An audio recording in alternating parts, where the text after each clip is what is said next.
요즘은 굳이 이런 전통 음식을 배울 필요도 없잖아요. 배달이 더 빠르고 편리한데 시간 낭비 아닌가요? 시간 낭비라니. 음식에는 정성과 마음이 담겨야 하는 거란다. 그게 가족을 위한 진짜 가치야. 안녕하세요, 여러분. 오늘은 시골에서 홀로 사는 어머니가 서울로 떠난 아들과 다시 만나며 겪은 진솔한 이야기를 나눠보려고 합니다. 도시 생활과 시골 생활의 차이, 세대 간의 갈등을 극복하는 과정, 그리고 진정한 가족의 의미를 다시 깨닫게 된 순간들까지. 끝까지 함께 해주세요. 저는 강사입니다. 올해로 68살이 되었고 작은 시골 마을에서 혼자 살고 있습니다. 남편이 세상을 떠난 지 20년이 넘었지만 저는 그저 하루하루 열심히 살며 아들 준호를 키웠습니다. 준호는 시골에서 태어나 자랐지만 서울로 대학을 가더니 이제는 그곳에서 결혼해 안정된 가정을 꾸리고 살고 있습니다. 며칠 전 준호에게서 전화가 왔습니다. 오랜만에 걸려온 전화였죠. 평소 준호는 바쁘다며 잘 연락하지 못하는데 그날은 제게 엄마, 요즘 무릎 아프다고 하셨잖아요. 병원 한번 가보셔야 하지 않을까요? 서울에 올라오세요. 제가 병원도 알아보고 모시고 갈게요. 라고 했습니다. 솔직히 저는 별일 아니라고 생각했습니다. 무릎이 조금 아프고 관절이 옥신거리는 건 나이 들면 당연한 거 아닌가요? 그래도 준호의 다정한 목소리를 들으니 마음이 약해졌습니다. 서울로 간다는 생각에 며칠 동안 마음이 분주했습니다. 오랜만에 아들을 보게 될 생각에 설레기도 했지만 한편으론 조금 긴장이 되기도 했습니다. 서울은 제가 익숙하지 않은 곳이고 사람도 많고 빠르게 움직이는 도시잖아요. 출발하기 전에 저는 혼자서 짐을 준비했습니다. 빈손으로 가면 안 될 것 같아서요. 집 앞 텃밭에서 갔다 온 신선한 채소들, 직접 담근 김치, 그리고 오랫동안 준비했던 말린 나물까지 챙겼습니다. 특히 김치는 제 자랑거리 중 하나입니다. 도시에서는 이런 시골 김치 먹기 힘들겠지 라는 생각으로 새벽부터 부지런히 준비했죠. 그리고 아들에게 줄 작은 선물도 생겼습니다. 아이가 크더니 회사 일로 얼마나 고생할까 라는 마음에 편안한 양말 한 켤레와 따뜻한 목도리를 샀습니다. 시골 장터에서 저렴하게 샀지만 정성을 담았으니 아들이 좋아해 주리라 믿었습니다. 준호가 전화한 이야기를 마을 이웃들에게도 말했더니 다들 부러워하면서도 농담을 던졌습니다. 강 여사님, 서울 가면 며느리가 뭘 시킬지도 몰라요. 요즘 젊은 사람들은 시골 음식을 그리워한다잖아요. 잘 챙겨가세요. 이웃들의 말에 웃으면서도 저 역시 며느리와의 만남이 조금 신경 쓰였습니다. 제가 뭔가 부족한 사람처럼 보이면 어쩌지? 하지만 있는 그대로의 내가 최고다 라는 생각으로 마음을 다잡았습니다. 준호의 요청에 하루 이틀 고민하다가 결국 마음을 먹었습니다. 그래, 나도 내 건강을 한번 체크해 봐야겠다. 그리고 오랜만에 준호와 함께 시간을 보낼 수 있다는 생각에 출발 날짜를 정했습니다. 그날 밤, 저는 작은 노트에 이런저런 생각들을 적어 보았습니다. 서울에서 아들에게 물어볼 이야기들, 병원에서 확인하고 싶은 증상들, 그리고 며느리와 어떻게 가까워질지에 대한 고민까지요. 시골에서는 작은 결정 하나도 이렇게 설레는 사건이 될 수 있답니다. 서울로 떠나는 건 나에게도 새로운 모험이겠지. 그렇게 저는 제 삶의 작은 전환점을 맞이하기로 결심했습니다. 서울에 도착한 날은 초가을이었습니다. 10월 초쯤이었을 거예요. 기차에서 내리니 바람은 선선했고 해는 저물어 가고 있었습니다. 서울역은 사람들로 북적였고 소음도 시골과는 비교할 수 없을 정도로 컸지만 한편으로는 활기가 느껴졌습니다. 플랫폼을 나서자마자 준호가 저를 기다리고 있었습니다. 저 멀리서도 단정하게 차려입은 모습이 눈에 띄었죠. 엄마, 힘들지 않으셨어요? 그는 제 손에서 짐을 재빨리 받아들고 마치 어릴 적 제 곁을 졸졸 따라다니던 그 아이처럼 다정하게 웃었습니다. 택시를 타고 준호의 집으로 가는 길, 창밖으로 서울의 야경이 펼쳐졌습니다. 휘황찬란한 빌딩들과 끊임없이 이어지는 차들의 불빛이 저를 압도했어요. 서울은 정말 시골이랑 다르구나. 속으로 감탄하면서도 한편으론 제가 이곳에 잘 적응할 수 있을지 걱정도 됐습니다. 엄마, 우리 집은 역에서 가까워요. 한 20분 정도면 도착할 거예요. 준호는 계속 이런저런 이야기를 해주었지만 저는 창밖을 바라보느라 대답이 더뎠습니다. 준호는 제가 피곤한 줄 알고 엄마, 피곤하시면 눈 좀 감으셔도 돼요 라고 했지만 사실 저는 서울의 풍경을 놓치고 싶지 않았습니다. 집에 도착하니 며느리 민지가 문을 열고 반갑게 맞아주었습니다. 어머니, 오시느라 힘드셨죠? 어서 들어오세요. 그녀는 밝고 명랑한 사람이었고 첫인상이 참 좋았습니다. 준호네 집은 서울의 작은 아파트였지만 깔끔하고 아늑했습니다. 거실 한쪽에는 민지가 손수 만든 듯한 작은 꽃꽂이가 놓여 있었고 부엌에서는 따뜻한 국물 냄새가 났습니다. 어머니, 먼저 앉으세요. 저녁은 제가 다 준비해 놨어요. 민지는 저를 소파에 앉히면 차를 나왔습니다. 준호는 짐을 풀면서 엄마가 김치랑 나물도 가져오셨어요. 우리 한동안 반찬 걱정 안 해도 되겠네 라고 말했고 민지도 어머, 정말요? 어머니 손맛은 최고라면서요 라고 덧붙였습니다. 그 순간 제 마음이 조금씩 풀리는 것 같았습니다. 식탁에 둘러앉아 저녁을 먹는데 분위기가 참 좋았습니다. 민지가 준비한 된장찌개와 제가 가져온 나물이 잘 어우러져서 음식이 한층 더 맛있게 느껴졌습니다. 준호는 회사 이야기를 하며 웃음을 자아냈고 민지는 손주 소식을 들려주며 저를 즐겁게 해주었습니다. 그런데 저녁을 다 먹어갈 무렵 민지의 여동생 은지가 갑자기 집에 들렀습니다. 언니, 나 잠깐 왔어. 하며 문을 열고 들어오던 그녀는 밝은 인사 대신 저를 힐끔 쳐다보더니 웃으며 말했습니다. 어머님, 시골은 공기 좋잖아요. 서울은 너무 복잡해서 불편하지 않으세요? 순간 방 안의 공기가 약간 차가워진 것 같았습니다. 저는 어떻게 반응해야 할지 몰라 웃으며 그렇죠. 시골은 조용하고 공기도 참 맑아요 라고 대답했지만 속으로는 조금 서운한 마음이 들었습니다. 민지는 곧바로 분위기를 바꾸려 했습니다. 엄마, 은지가 원래 농담을 자주 해요. 너무 신경 쓰지 마세요. 준호도 슬쩍 화제를 돌리며 엄마, 이 찌개 맛있죠? 민지가 요즘 요리를 엄청 배웠어요 라고 말했죠. 그제야 분위기가 조금 누그러졌습니다. 그날 밤 민지가 준비한 작은 방에서 혼자 잠들기 전 저는 창밖을 바라보며 생각에 잠겼습니다. 서울은 참 복잡하고 바쁜 곳이구나. 그리고 사람도 어쩐지 냉정한 것 같아 은지의 말이 계속 마음에 남았지만 민지와 준호의 따뜻한 배려 덕분에 금세 기분이 나아졌습니다. 가족이란 이렇게 서로를 이해하고 보듬어주는 존재겠죠. 비록 서울에서의 첫날은 조금 낯설고 어색했지만 제가 준호와 민지 곁에서 조금 더 가까워질 기회를 얻은 것 같아 감사한 마음이 들었습니다. 내일은 겸원에 가야 하니 힘을 내야지. 그렇게 저는 조용히 눈을 감았습니다. 서울에서의 며칠은 나름대로 잘 지나갔습니다. 민지는 늘 저를 배려해 주었고 준호도 회사 일이 바쁜 와중에 최대한 시간을 내서 저와 함께하려 노력했습니다.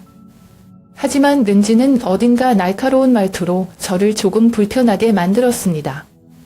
어느 날 아침, 가족들이 아침 식사를 마친 후 저는 자연스럽게 부엌으로 가서 설거지를 시작했습니다.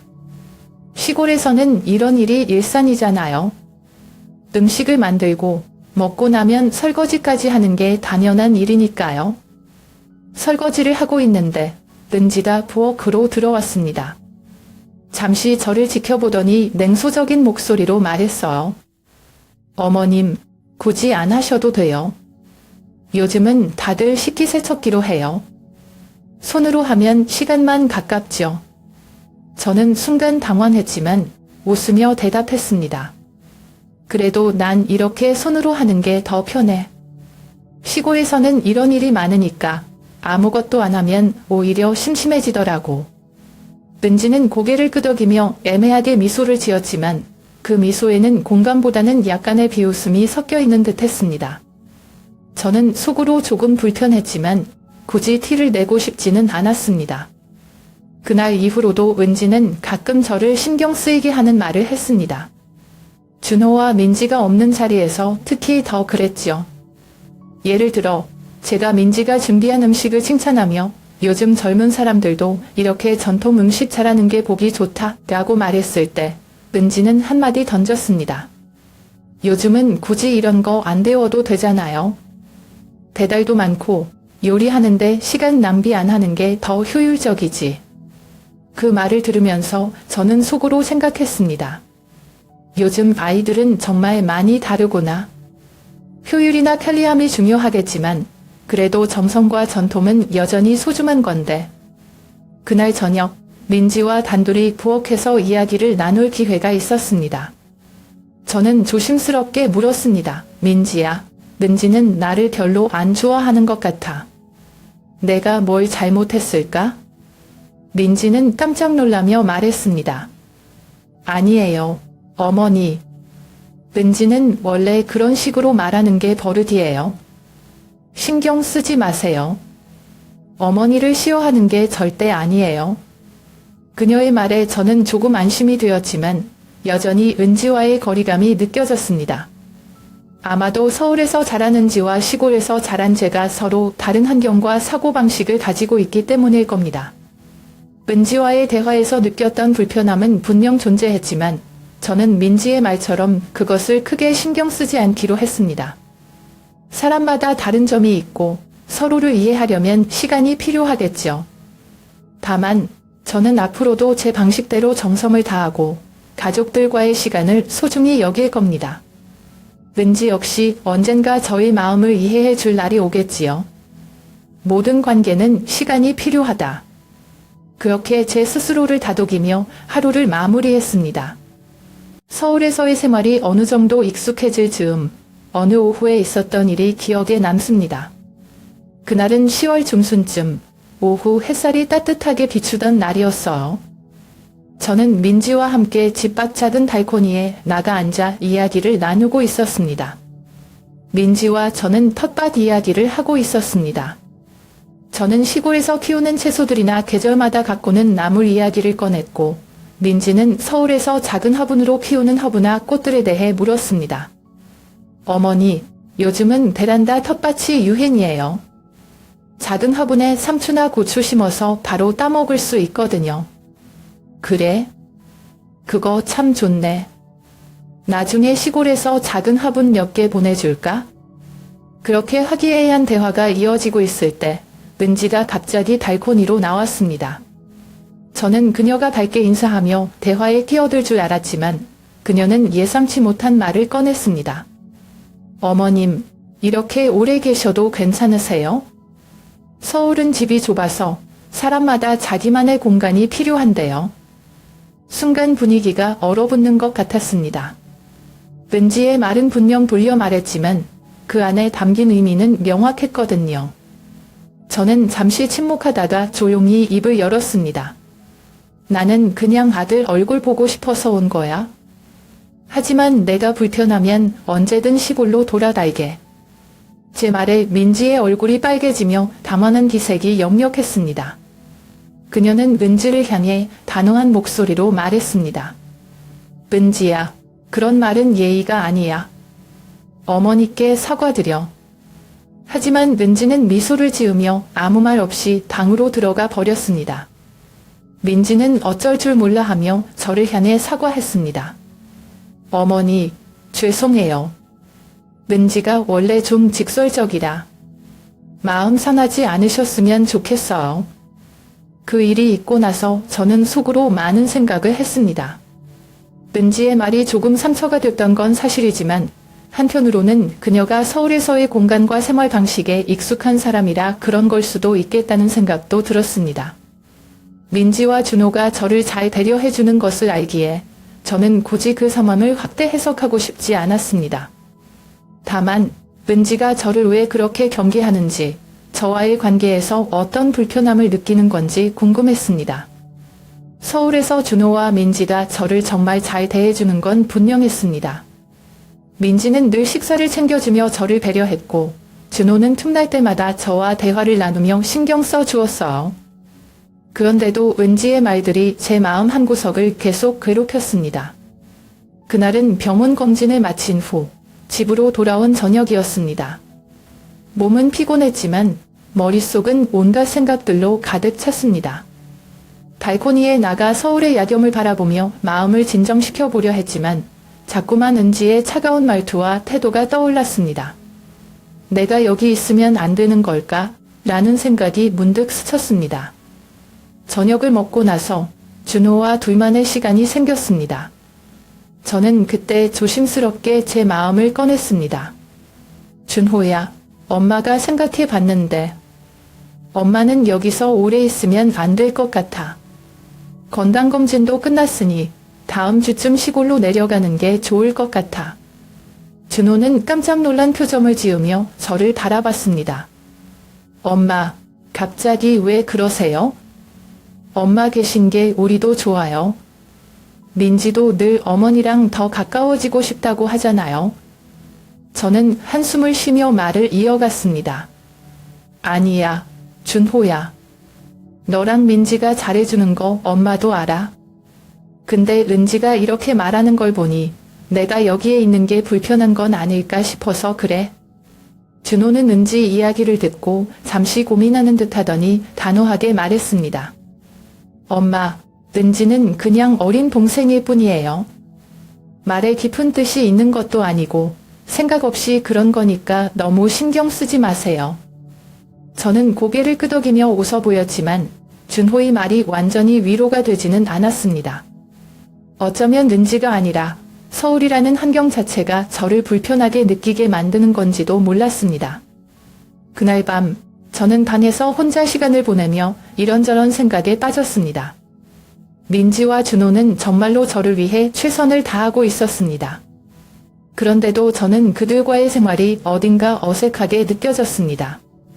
서울은 내 세상이 아니구나. 시골에서는 매일 아침 새벽 공기를 마시며 텃밭을 돌보고 이웃들과 나누는 소소한 대화 속에서 삶의 즐거움을 찾았는데 서울에서는 모든 게 낯설고 복잡했습니다. 가족이 있다고 해도 그들과의 생활 리듬이 달랐습니다. 다음날 아침 저는 마음을 다잡고 민지에게도 솔직히 말했습니다. 민지야, 너희가 이렇게 잘해주는데도 내가 마음이 편하지 않다. 내가 어쩌면 여기 있는 것보다 시골로 돌아가는 게 맞을지도 몰라. 민지는 깜짝 놀라며 저를 붙잡았습니다. 어머니, 저희가 부족한 점이 있으면 말씀해 주세요. 은지 때문에 마음 쓰셨다면 정말 죄송해요. 제가 은지랑 얘기해 볼게요. 그녀의 진심 어린 말에 저는 마음이 조금 풀리면서도 결국 제가 느끼는 이 불편함은 단순히 은지 때문만은 아니라는 걸 깨달았습니다. 서울에서의 삶, 그리고 제 자식들이 사는 이 새로운 세상이 저에게는 너무 멀게 느껴졌던 겁니다. 제가 준호와 민지에게 말하지 않았지만 속으로는 이렇게 생각했습니다. 나는 너희가 잘 살고 행복한 모습만 보면 돼. 내가 이곳에서 오래 머물러 너희 생활에 불편함을 주고 싶지 않아. 그래서 저는 조용히 결심했습니다. 건강검진 결과를 기다린 후 다시 시골로 돌아갈 계획을 세우기로요. 그리고 다음 서울 방문 때는 더 짧은 시간 동안 머물면서 부담을 줄이는 게 좋겠다고요. 서울에서의 마지막 날 아침, 이른 기차 시간에 맞춰 민지가 함께 역까지 나와 주었습니다. 준호는 아침 일찍 회사 회의가 있어서 오지 못했지만 전날 저녁에 제 손을 꼭 잡고 엄마, 다음에 또 와요. 민지양 저도 어머니 계신 게 정말 좋아요. 라고 말해 주었습니다. 그 말이 얼마나 고맙던지요. 역으로 가는 택시 안에서 민지는 계속 제 손을 잡고 있었습니다. 출발하기 전 민지가 한숨을 내쉬며 말했어요. 어머니, 정말 죄송해요. 은지가 한 말 때문에 마음 상하셨죠? 제가 어머니께 제대로 챙겨드리지 못한 것 같아서 더 죄송해요. 저는 고개를 저으며 부드럽게 웃었습니다. 아니야, 민지야. 민지가 아직 어리니까 그런 거지. 엄마는 전혀 서운하지 않아. 너랑 준호가 이렇게 잘해주는데 더 바랄 게 뭐 있겠니? 민지는 여전히 걱정스러운 얼굴로 말을 이어갔습니다. 그래도 제가 은지랑 진지하게 얘기할게요. 어머니께서 불편함 없이 오실 수 있게 꼭 만들 거예요. 그녀의 진심 어린 태도에 저는 마음이 조금 풀렸습니다. 민지가 얼마나 신경을 쓰고 있는지 알았거든요. 하지만 저는 여전히 한 가지 걱정을 떨칠 수 없었습니다. 기차를 기다리며 민지에게 마지막으로 이렇게 말했습니다. 민지야, 은지랑 싸우려고 하지 말고 그냥 잘 타이르면 돼. 가족끼리 마음이 상하면 더 안 좋은 거야. 엄마는 괜찮으니까 너희끼리 더 화목하게 지내는 게 중요해. 민지는 고개를 끄덕이며 알겠습니다. 어머니, 라고 대답했지만 그녀의 눈에는 여전히 미안함이 담겨 있었습니다. 시골집에 도착한 날은 비가 조금 내리고 있었습니다. 오랜만에 맞는 고향의 흙냄새와 시원한 바람이 제 마음을 달래주는 것 같았어요. 집 앞 텃밭에는 제가 떠나 있는 동안 이웃 어르신이 대신 가꿔주신 채소들이 여전히 푸르게 자라고 있었습니다. 하지만 집 안으로 들어와 짐을 정리하다 보니 어딘가 공허한 마음이 들었습니다. 서울에서 준호와 민지, 그리고 손주들과 함께했던 시간들이 머릿속에 떠올랐습니다. 민지가 해주던 따뜻한 국물 맛, 준호가 회사 얘기를 하며 웃었던 모습, 심지어 은지와의 어색했던 순간들까지도요. 저는 은지에 대해 다시 한번 곰곰이 생각해 보았습니다. 그녀가 어쩌면 저를 일부러 불편하게 하려 했던 게 아니라 서울에서 살아온 그녀만의 생활 방식과 사고방식 때문이 아닐까 싶었어요. 다음에 서울에 가면 은지와 조금 더 가까워질 수 있을까? 라는 생각이 들면서도 어쩌면 제가 너무 급하게 판단했던 건 아닌지 스스로를 돌아보게 되었습니다. 가족이란 결국 서로 다름을 받아들이고 이해하는 데서 시작되는 것이니까요. 며칠 뒤 준호에게서 전화가 왔습니다. 엄마, 잘 도착하셨죠? 민지가 엄마 걱정 많이 해요. 다음엔 꼭 더 오래 계시라고 했어요. 저는 웃으며 대답했습니다. 그래, 엄마는 잘 도착했어. 여긴 공기도 맑고 참 좋다. 근데 너희는 서로 잘 지내고 있는 거지? 준호는 잠시 머뭇거리더니 말했습니다. 네, 은지도 엄마께 조금 더 잘하려고 노력한다고 했어요. 제가 말해줬거든요. 다음번엔 더 편하게 오세요. 그 말을 듣고 저는 안도하면서도 마음 한편으로는 아쉬움이 남았습니다. 가족 간의 조화는 쉽게 얻어지는 것이 아니지만 시간이 지나면서 서로를 더 이해할 수 있으리라 믿어보기로 했습니다. 가족이란 때로는 복잡하고 때로는 오해로 인해 멀어질 수 있지만 결국 가장 큰 힘이 되는 존재입니다. 저는 시골에서 다시 평범한 하루를 시작하면서도 서울에서의 추억을 곱씹으며 앞으로 더 나아질 관계를 꿈꿉니다. 제가 시골로 내려간 후 민지는 은지와 진지한 대화를 나누기로 결심했다고 합니다.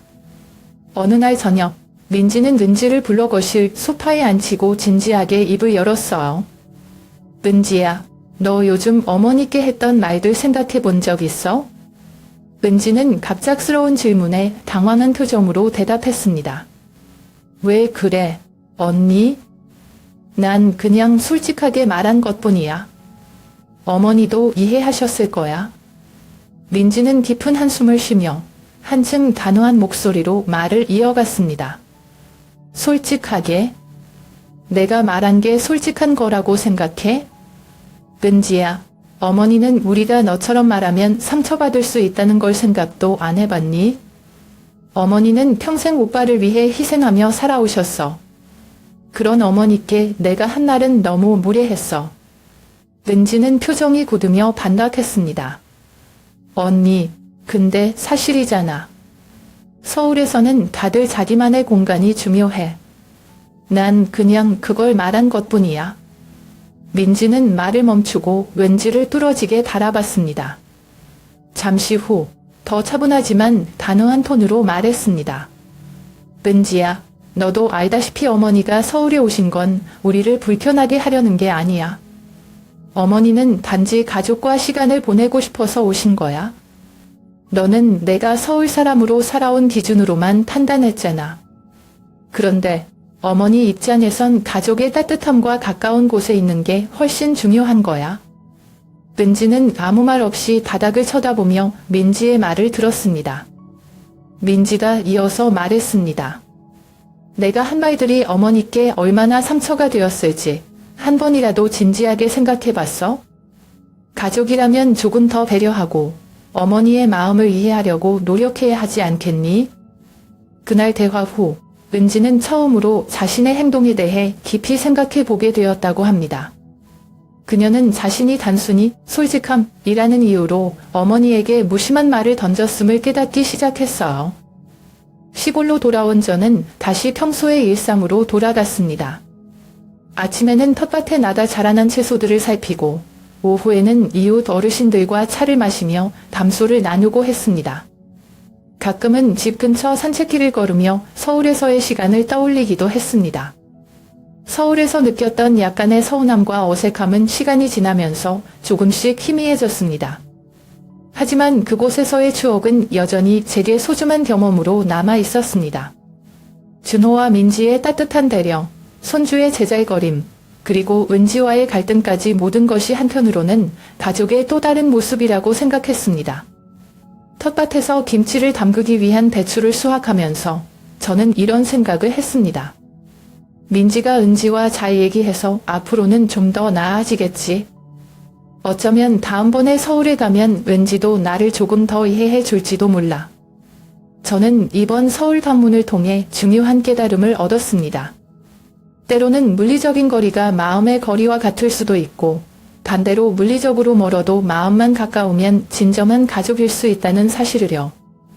저는 이곳 시골에서 계속 저만의 평온한 일상을 살아가며 필요할 때는 언제든 서울에 갈 준비를 하기로 마음먹었습니다. 그리고 제가 서울에 가지 못할 때는 준호네 가족이 이곳으로 와서 시골의 따뜻한 공기와 소소한 삶의 기쁨을 느낄 수 있도록 초대해야겠다고 다짐했습니다. 제가 시골로 내려온 지 몇 주가 지났을 때 예상치 못한 일이 벌어졌습니다. 준호와 민지, 그리고 손주들이 자주 시골로 저를 찾아오기 시작한 겁니다.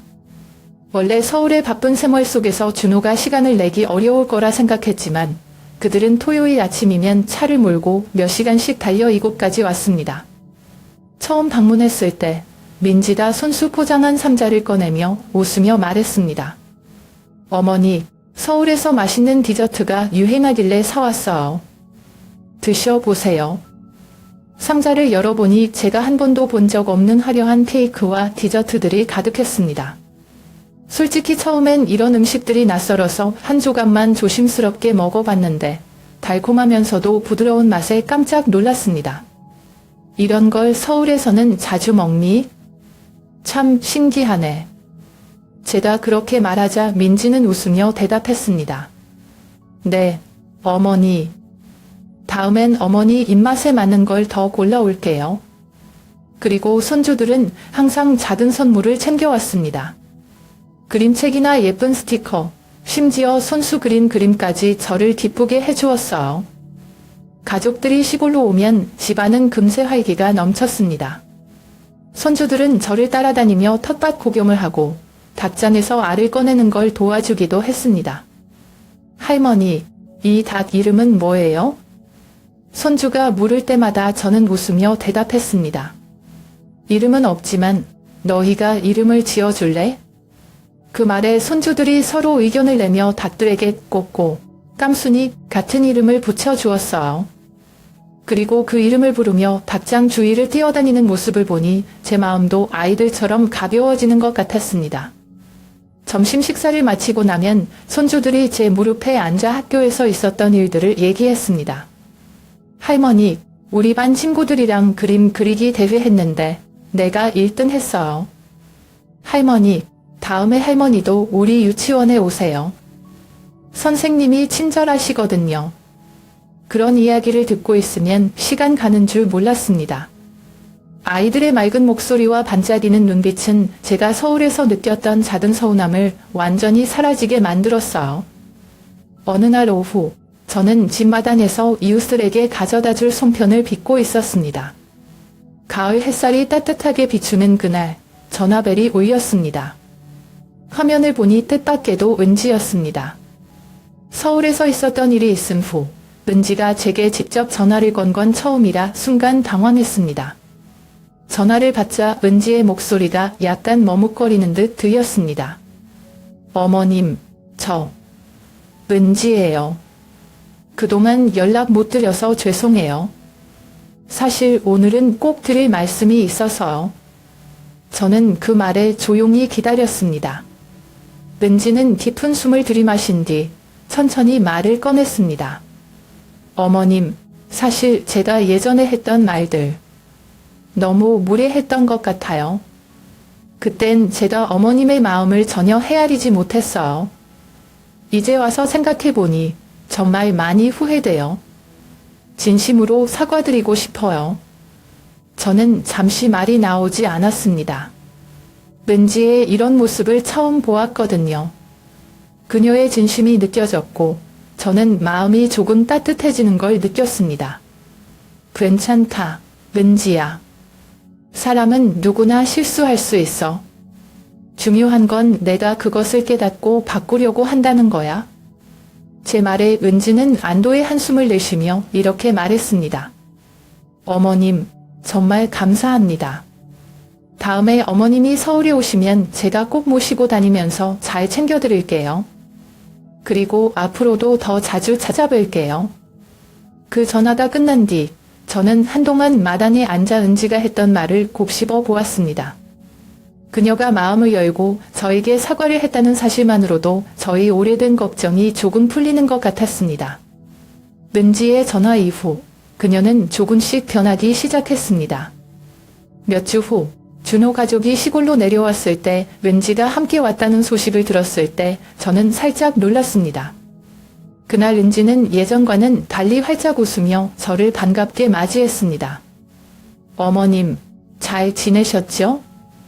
제가 오늘은 많이 도와드릴게요. 점심 준비를 할 때 은지가 먼저 나서서 채소를 다듬고 설거지까지 도왔습니다. 그리고 식사를 마친 후에는 민지와 함께 김치 담그는 법을 배우겠다고 했습니다. 어머님, 김치 이렇게 배추에 양념을 넣는 게 맞나요? 서울에서 먹던 김치랑 맛이 많이 달라서 신기해요. 그녀가 진심으로 배우려고 하는 모습을 보니 저는 은지가 진정으로 마음을 열고 있다는 걸 느꼈습니다. 어느 오후, 은지가 저와 함께 마당 텃밭에서 일손을 돕던 중이었습니다.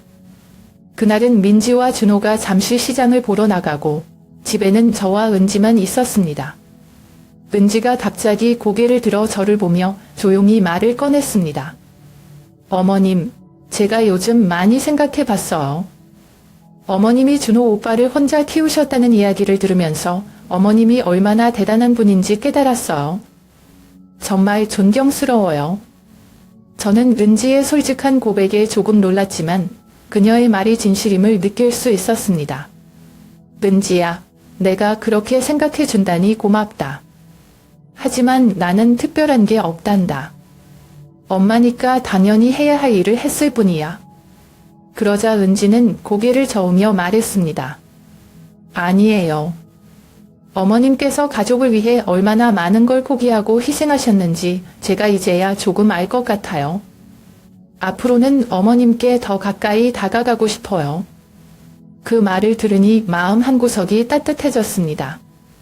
저는 은지의 손을 가만히 잡으며 대답했습니다. 은지야, 우리 이렇게 천천히 서로를 알아가면 되는 거야. 내가 이렇게 노력해주니 정말 고마워. 그날 이후로 은지와의 관계는 놀랍도록 가까워졌습니다. 그녀는 자주 전화를 하거나 메시지를 보내며 안부를 물었고 가끔은 민지 없이 혼자 시골에 내려와 저와 시간을 보내기도 했습니다. 이제는 은지가 가족의 일부로서 그리고 저에게 진심으로 다가오려는 모습을 보며 예전의 작은 갈등이 오히려 더 큰 이해와 애정을 만들어 주었다고 느낍니다. 가족은 완벽하지 않아도 서로를 받아들이고 이해하는 데서 시작된다. 그 사실을 다시금 깨달으며 저는 오늘도 텃밭에서 자라는 채소들을 바라보며 다음에 은지가 또 내려올 날을 기다립니다. 준호 가족과의 관계가 점점 더 좋아지면서 제 삶도 활기를 띠게 되었습니다. 준호와 민지는 여전히 바쁜 일상 속에서도 꾸준히 시골로 내려왔고 놀랍게도 은지도 그들과 함께 자주 얼굴을 비추기 시작했습니다.